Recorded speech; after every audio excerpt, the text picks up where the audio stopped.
brand leaders that yes, you can listen to research, but also trust your instinct. So sometimes that counterintuitive sense made it work because data said it doesn't work, but actually instinct said it would. Instinct said it would, and I think as an industry, we need to go back to here.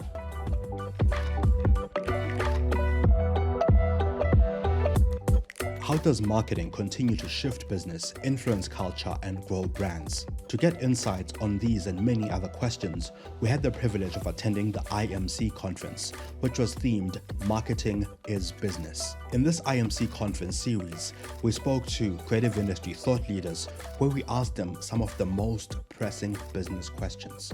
For actionable insights which can shift your brand communication, stay tuned.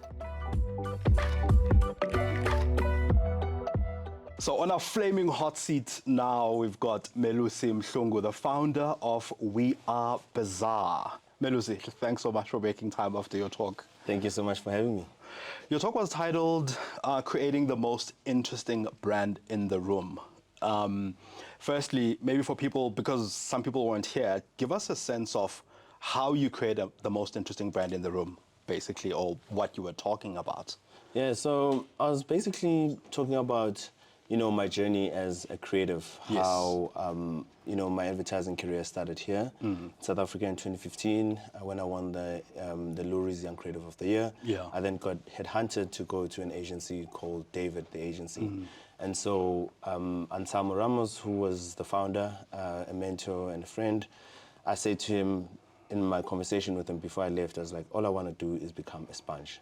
I want to go to the world, learn, come back home, and do this to the industry, And so I left, went to Miami, and from Miami I went to Chicago. From Chicago I went to New York, worked on some of the most interesting brands globally, from Adidas to Instagram to Uber, NBA. I did 2 Super Bowl commercials. And so I took all of the learnings, and it's also the philosophy of my agency, We Are Bizarre, to say, how do you create the most interesting brands in the room through hard to ignore ideas? I think where I should have started is congratulations on winning Nando's as their lead agency. Thank you. I mean, from what you've just told me, it seems long, but it's been a very short space of time from 10 years ago in 2015, as you said, winning Young Creative of the Year, to 2025, getting Nando's as your client. I mean, it's a very short space of time to have built an agency and done all of that, so congratulations. Thank you so much. Thank you so much. What I also am very interested in, because when I saw the title of your talk, I thought, is there such a thing as an uninteresting brand in a dull category? There is, and there's many, right? I think Neil Leonard, the founder of Uncommon, speaks about this quite a lot. So I'm an advertising nerd, and I follow these guys like crazy, right? And so speaks about this thing of like 75% of brands can disappear, nobody would care. Right, and so that tells you a lot of brands are actually invisible. Then how do you make a brand in an uninteresting dull category interesting?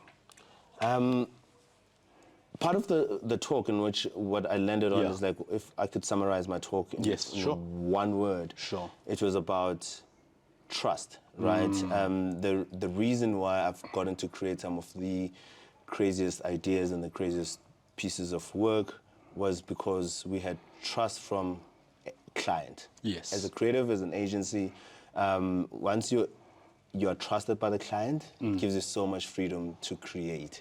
Right? And also brand leaders that yes, you can listen to research, but also trust your instinct. An interesting thing is like my second Super Bowl commercial actually didn't do well in research, but we had a brand leader and my creative director that said, should do it. And we did it. And it became one of the top performing commercials. So that counterintuitive sense made it work because data said it doesn't work, but actually instinct said it would. Instinct said it would. And I think as an industry, we need to go back to here. That's the best tool we all have. Instinct. There's been, so we spoke about your Nando's win. There has been a trend of independent agencies also winning quite a number of awards, winning quite a number of clients as well, and all of that. In your view, why now? What's happening now that's making the industry so open to the independent agency or lead to the growth of the independent agency? I just think it's one of those things where it's just an evolution of the industry. Things are changing. And so even, when you look at the industry as a whole, you've got like creatives that have now, grown up and went to become leaders. And then they realize sometimes at some point that, you know what, maybe I should back myself. And we've got more and more young people deciding to back themselves. Whereas back then, there was like big agencies and you have to work there. And those are important and they're still important now, right? But I just think these small independent agencies that are punching above their weight are making it all interesting. Because now it's no longer about like big budgets, it's about passion, who really cares about the work, who really loves the work.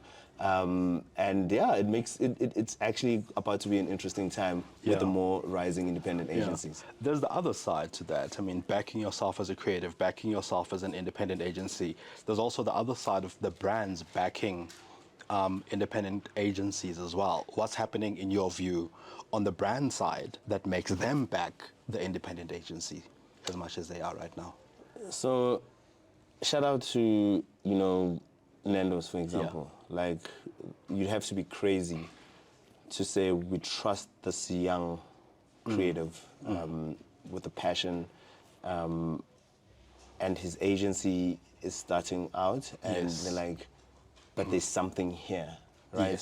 And that goes back to the thing we spoke about earlier on, which is like instinct. When it feels like, there's some brand leaders now who are just like, maybe it's time to give the small guys a chance. Right. And I hope more brand leaders are brave to do that. Yeah. Because maybe the work will start becoming interesting again.